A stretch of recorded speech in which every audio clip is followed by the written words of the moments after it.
নমস্কার। রবিবারের রবিতে আপনাদের স্বাগত। আজকের বিষয় স্পিরিচুয়ালিটির উপরে স্বামী রঙ্গনাথন জির অন প্র্যাকটিক্যালি অ্যান্ড প্র্যাকটিক্যাল স্পিরিচুয়ালিটির একটি বক্তব্য থেকে আমাদের আধ্যাত্ম জীবনের নিরিখে মনের কথা। এই এপিসোড আমার 3টে পর্বে শেষ হবে। আজকে তার প্রথম পর্ব। একজন ভক্ত তার এক বন্ধুকে নিয়ে স্বামী রঙ্গনাথনজির কাছে গিয়েছিলেন এবং বলেছিলেন, মহারাজ, আমার এই বন্ধু ঈশ্বর বিশ্বাস করে না, কিন্তু আপনাকে দেখার খুব ইচ্ছে, তাই আমার সঙ্গে এসেছে। একথা শুনে মহারাজ হেসে বললেন, অতি জাগতিক ঈশ্বরের ধারণা এখন পুরনো হয়ে গেছে। খুব অল্প লোকেই একে বিশ্বাস করে। এটা বিজ্ঞানের যুগ। সত্য কি জানার জন্য তোমাকে প্রশ্ন করতে হবে। সোনাকে যত পোড়াবে তত ঝকঝক করবে। সত্য অতীত। যত প্রশ্ন করবে সে তত উজ্জ্বল হবে। উপনিষদের ঋষিরা প্রশ্ন অনুসন্ধান করে উপলব্ধি করেছিলেন যে মানুষের আত্মা ও জগতের আত্মাই ঈশ্বর। সেই জন্য বেদান্ত নাস্তিক বা নিরীশ্বরবাদকে ভয় বা ঘৃণা করে না। কেননা স্বর্গের দেবতার অস্তিত্ব উড়িয়ে দেওয়া গেলেও সেই জন্য বেদান্ত নাস্তিক বা নিরীশ্বরবাদকে ভয় বা ঘৃণা করে না। কেননা স্বর্গের দেবতার অস্তিত্ব উড়িয়ে দেওয়া গেলেও নিজের অস্তিত্বকে উড়িয়ে দেওয়া যায় না। পাশ্চাত্য ধর্মকে প্রশ্ন করার অধিকার কোনো মানুষের ছিল না। লেকচারের পর যখন আমি প্রশ্ন করতে বললাম, তখন প্রায় ভীত সঞ্চারের সৃষ্টি হতো। জার্মানিতে একদল লোক আমাকে বলেছিল, এতদিন যাজকেরা যা বলে আমাদের তাই বিশ্বাস করতে হবে। এই কথাই শুনে আসছে, আর এখন আপনি আমাদের ধর্মকে প্রশ্ন করতে বলছেন। আমাদের উপনিষদ কিন্তু অন্য কথা বলে। তারা বলে না যে তোমাকে ঈশ্বরে বিশ্বাস করতেই হবে, কিন্তু তোমাকে চেষ্টা করতে হবে নিজের আত্মাকে জানতে, যার অস্তিত্ব সম্বন্ধে তুমি অনবহিত।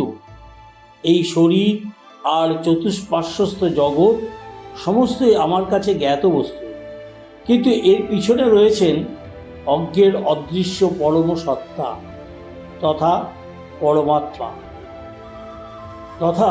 পরমাত্মাকে জানতে হলে তোমাকে ওই ইন্দ্রিয়গ্রাহ্য শরীরবোধের পরে যেতে হবে। এটা করতে তোমাকে যে প্রচলিত অর্থে ধার্মিক হতে হবে অথবা জগতের ঊর্ধ্বে অসীম এক ঈশ্বরে বিশ্বাস করতে হবে, তার কোনো মানে নেই। উনি বলেছিলেন, সায়েন্স অ্যান্ড রিলিজিয়ন একটা বই উনি লিখেছেন, যেখানে ধর্মকে বৈজ্ঞানিকভাবে অর্থাৎ প্রশ্নের দ্বারা বিশ্লেষণ করে উনি উপস্থাপন করেছেন। ঈশ্বর সম্বন্ধে মানুষের ধারণা অত্যন্ত সীমিত। ঈশ্বর কি? একটা কুকুর ভাববে ঈশ্বর একটা বিশাল কুকুর, তার চিন্তা শক্তি ওই পর্যন্ত। তেমনি মানুষ ভাববে যে ঈশ্বর বিরাট একজন মানুষ, কারণ এর বেশি কল্পনা করার ক্ষমতা তার নেই। শ্রীরামকৃষ্ণের মতো ঈশ্বর পাগল মানুষ যে কেমন তা তোমাদের ধারণার বাইরে, কিন্তু তাকেই বা তার দিব্য জীবন সম্বন্ধে জানতে হলে তোমাকে কোনো কাল্পনিক ঈশ্বরকে বিশ্বাস করতে হয় না। চিন্তা, হম, বাংলায় তোমরা যাকে বলো চিন্তা, একটা চিন্তা আর একটা চিন্তার সঙ্গে মিশে নতুন চিন্তার সৃষ্টি করছে। ব্যাপারটা পার্টিকেল ফিজিক্সের মতো। একটা পার্টিকেল আরেকটা পার্টিকেলের সঙ্গে ধাক্কা খেয়ে একটা নতুন পার্টিকেল তৈরি করছে। প্রক্রিয়াটা না থেমে একটানা চলেছে তো চলছেই।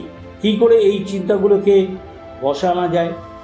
ওদের বসে আনতে নেই, ওদের নিপুণভাবে পরিচালনা করতে হয়। বসে আনা বা শাসন করার ব্যাপারটা মন পুরোপুরি অপছন্দ করে। সে স্বাধীনতা ভালোবাসে, তাই সে সবসময় অবাধ্য।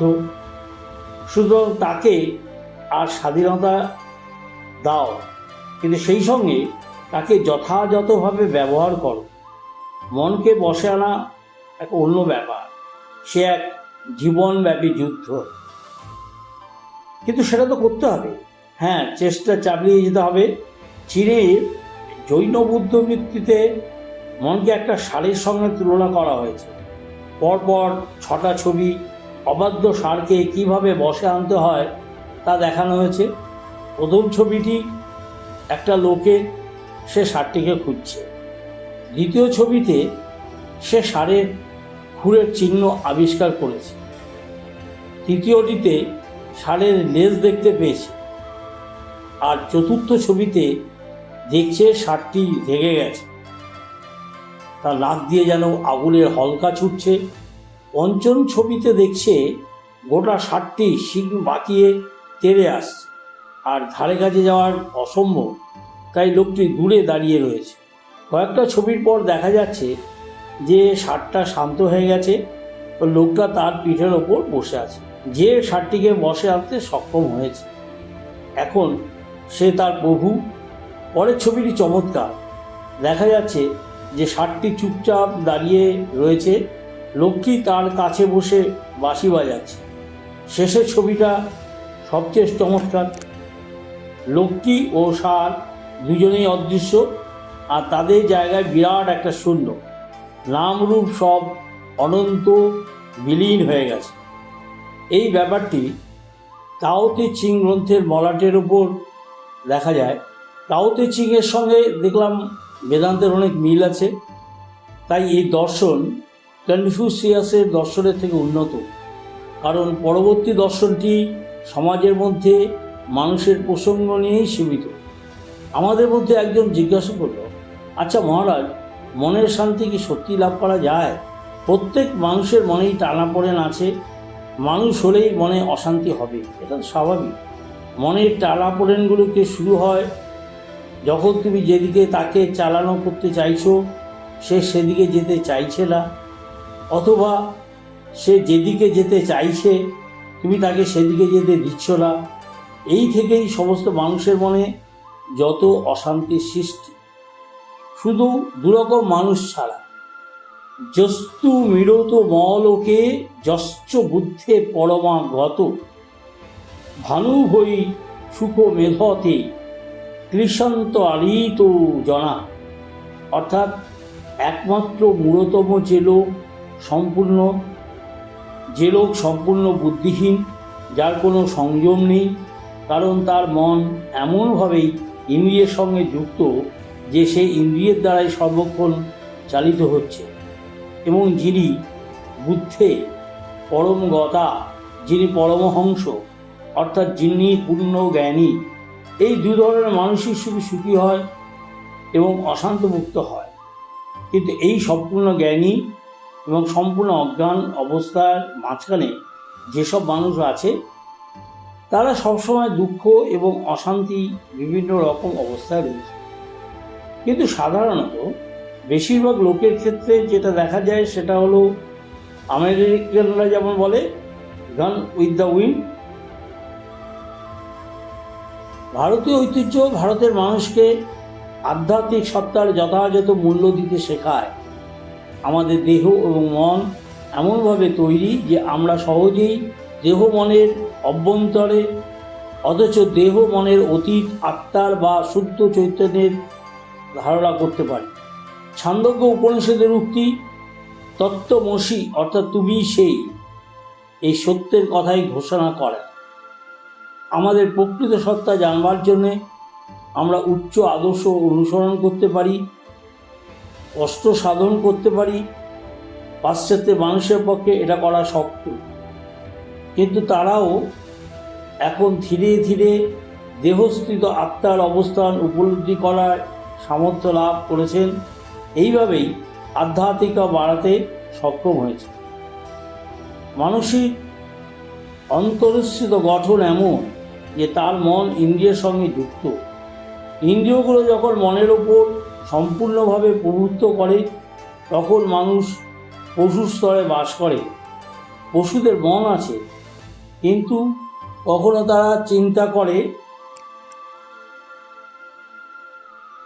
কিন্তু কখনো তারা চিন্তা করে না। ইন্দ্রিয় যা বলে তারা তাই করে। কিন্তু যে মুহূর্তে ইন্দ্রিয় মনকে যেদিকে চালনা করছে, তুমি তাকে সেদিকে যেতে দিচ্ছ না, সে মুহূর্ত থেকেই তোমার উন্নতি সাধনের পথে যত রকম সমষ্টির সৃষ্টি হচ্ছে। মনটা ওই ষাঁড়ের মতো বিদ্রোহী ভাব ধারণ করছে, কিছুতেই কথা শুনতে চাইছে না। কিন্তু মানুষ চেষ্টা করে নিজের মনকে ইন্দ্রিয়ের স্তর থেকে বুদ্ধির ও শিল্পের স্তরে এবং সবশেষে আধ্যাত্মিক স্তরে তুলতে, ইন্দ্রিয়ের দিক থেকে আত্মার দিকে মনের মোড় ফেরাতে। এই কারণে একেবারে ঊর্ধ্বে যে পরমহংস, একেবারে নিম্নে যে নির্বোধ, এদের মধ্যে অবস্থিত সমস্ত মানুষেরই মনে এইসব টানাপোড়েন থাকবে এবং সেগুলোর সঙ্গে কী করে ঠিকমতো বোঝাপড়া করতে হবে সেটাই তাদের শিখতে হবে। ধরো তুমি সোনা পাবার জন্য মাটি খুঁড়ছো, অনেকটা মাটি খোঁড়ার পর হয়তো 2-3টে সোনার তাল উঠলো, কিন্তু তুমি তো আর মাটির জন্য সেখানে সোনা খুঁজছিলে না, তাই মাটির কোনো মূল্যই নেই তোমার কাছে। অনেক খেটে খুঁটে তবেই হয়তো বা 2-3টে সোনার তাল পেলে, কিন্তু সেটাই যথেষ্ট। সুতরাং 1.5 ঘন্টার মাত্র 2-3 মিনিটের প্রকৃত ধ্যান প্রথম অবস্থায় যথেষ্ট। এটা আস্তে আস্তে বাড়বে, 5 মিনিট 10 মিনিট হবে, ও নিয়ে চিন্তা করো না। আসল যেটা দরকার সেটা হচ্ছে নিয়মিত নিষ্ঠা সহযোগে ধ্যান করা। যে শিশু প্রথমে চলতে শিখেছে, আমাদের মন ঠিক তাদের মতোই। শিশুটি 90 বার পড়ে 1 বার কি 2 বার পা দিয়ে হাঁটতে পারে। মনটা প্রাথমিকভাবে ওই রকমই অক্ষম থাকে, কিন্তু ধ্যানের চর্চা করতে করতে ধীরে ধীরে সক্ষম হয়। সুতরাং নিয়মিতভাবে ধ্যান করা চালিয়ে যেতে হবে। শ্রীরামকৃষ্ণ বলেছেন, প্রথমে ভোগ, ইন্দ্রিয় তৃপ্তি, তারপরে যোগ, আধ্যাত্মিক উন্নতি। যদি ভোগের পরে যোগ না আসে তাহলে রোগ হবে, দৈহিক মানসিক দুটোই। কি অপূর্ব ভাষায় তিনি এই কথা সত্য প্রকাশ করেছেন। মনের মধ্যেও কোনো কোনো ভাব ধারণা করা এবং সেই ভাবটিকে প্রত্যক্ষ করা, এই দুটি কি এক? হ্যাঁ, দুটো এক নয়। প্রথমটা হচ্ছে কোনোভাবে গভীরভাবে ধ্যান করা। মনের গভীর থেকে গভীরতর স্তরে ধ্যান করতে করতে মনশ্চক্ষুর সম্মুখে সে ভাবটি স্পষ্ট হয়ে ওঠে। তারপরে ধীরে ধীরে তার জীবন্ত রূপে মিশে যায়। তখনই সদা বর্তমান সত্য বস্তুর দর্শন হয়। মানুষের চরিত্র গঠন করবার কল্পনার একটা বিরাট ভূমিকা আছে। তুমি হয়তো একটা পাথর দেখে ভাবছো যে তুমি ওই পাথর, কিন্তু তুমি পাথরে পরিণত হচ্ছ না, কারণ সেই জিনিসটি তোমার বাইরে রয়েছে। কিন্তু তুমি যদি ভাবো যে আমি অত্যন্ত মন্দ, আমি পাপী, আমি ভ্রষ্ট, তাহলে তুমি তাই হবে। কিন্তু তুমি যদি ভাবো আমি শুদ্ধ, আমি আত্মা, তবে তুমি শুদ্ধ হবে বা আত্মদর্শন করবে। কঠোপনিষদে আছে, পরাঞ্চি খানি বত্রিনং স্বয়ম্ভু তস্মাৎ পরাৎ পশ্যতি নাস্তার কশ্চিৎ ধীর প্রতাগাত্তামৈক্ষম আবৃত্ত ক্ষুরমৃত মিচ্ছন। সৎস্বরূপ আত্মার ইন্দ্রিয়গণের বিবর্তন করেছেন, তাদের স্বভাবের মধ্যে বহির্মুখী প্রবণতার খুঁটি রেখে দিয়ে। এই জন্য মানুষ অন্তরে অবস্থিত আত্মাকে না দেখে বাইরের বস্তু দেখে। কিন্তু কোনো একটা ধীর বুদ্ধিমান ব্যক্তি অমৃত লাভের ইচ্ছায় মন এবং ইন্দ্রিয়গণের শক্তিকে অন্তর্মুখী করে স্বীয় আত্মাকে উপলব্ধি করেছিলেন। ধীর অর্থাৎ বীরত্বপূর্ণ ব্যক্তি, কেবলমাত্র এই ধরনের ব্যক্তি আত্মজ্ঞান লাভ করে এবং করতে পারেন। সুতরাং ধীর হতে হবে। একজন বললেন, আমি যদি ঈশ্বর বিশ্বাস না করি, স্বর্গের কোনো ঈশ্বর তোমাকে বিশ্বাস করতে হবে না। আত্মা আমার মধ্যে, তোমার মধ্যে, ওর মধ্যে রয়েছে সুতরাং এটাই তো স্বাভাবিক যে তোমার প্রকৃত সত্তা তা তুমি জানার চেষ্টা করবে। এই কারণেই স্বামী বিবেকানন্দ বলেছেন যে ধর্ম হচ্ছে মানুষের অন্তর্নিহিত দেবত্বের বিকাশ সাধন। তাহলে তোমার মনকে অন্য তন্ন করে বিশ্লেষণ করে দেখো। যদি তোমার সংসার করার প্রবল বাসনা থাকে তবে এমন একজন মানুষকে স্বামী হিসেবে বেছে নাও যাকে তোমার ভালো লাগে, তোমার মায়ের ভালো লাগে এবং সেই মনোনীত ব্যক্তির প্রতি অনুগত থাকে। কিন্তু ঠিক মানুষের পছন্দ করাটাই, নয়তো বিয়ের মুহূর্ত থেকে জীবনে একেবারে নরক হয়ে ওঠে। কিন্তু যদি মনে করো যে বিবাহ না করে তুমি থাকতে পারবে, যদি মনে করো যে স্বামী থাকা তোমার পক্ষে একান্ত প্রয়োজনীয় নয়, তাহলে ওইসব চিন্তা মন থেকে ঝেড়ে ফেলো। মনকে প্রথমে বিশ্লেষণ করে দেখো সে কি চায়। যদি কোনো তীব্র সাংসারিক বাসনা থাকে তাহলে তোমার পক্ষে বিবাহ করাই শ্রেয়। কিন্তু যদি বিরহ করতে চাও তবে ঈশ্বরের দাস হও আর অপরের সুখ ও কল্যাণের জন্য কাজ করো। শ্রীরামকৃষ্ণ কোনো সংকীর্ণ বা স্বতন্ত্র ধর্মীয় মতের আচার্য ছিলেন না। তিনি সমস্ত ধর্মকে গ্রহণ করেছিলেন, কাউকে বর্জন করেননি। সমস্ত ধর্মমতের যত দেবতা আছেন তিনি তাদের সকলের ঊর্ধ্বে। এমনই তিনি মানুষকে সর্বোচ্চ কল্পনার ঊর্ধ্বে। তার অমৃতময় বাক্যসুধা একটু পান করো, অন্তত কথামৃতের প্রথম 250 পাতা পড়ো, তারপরে চারিদিকে চেয়ে দেখবে জীবনের প্রতি তোমার দৃষ্টিভঙ্গি পাল্টে গেছে। এইভাবেই আমরা আমাদের যে মন আছে তাকে বিশ্লেষণ করতে পারি। ধন্যবাদ শেষ অবধি ভিডিওটা দেখবার জন্য। যদি আপনার ভিডিওটা ভালো লেগে থাকে তাহলে নিশ্চয়ই লাইক করুন, সাবস্ক্রাইব করুন আর বেল আইকনটা ক্লিক করুন। কমেন্ট সেকশনে গিয়ে আপনার সুচিন্তিত মতামত জানাবেন, যাতে পরের রবিবারে আবার আপনাদের সাথে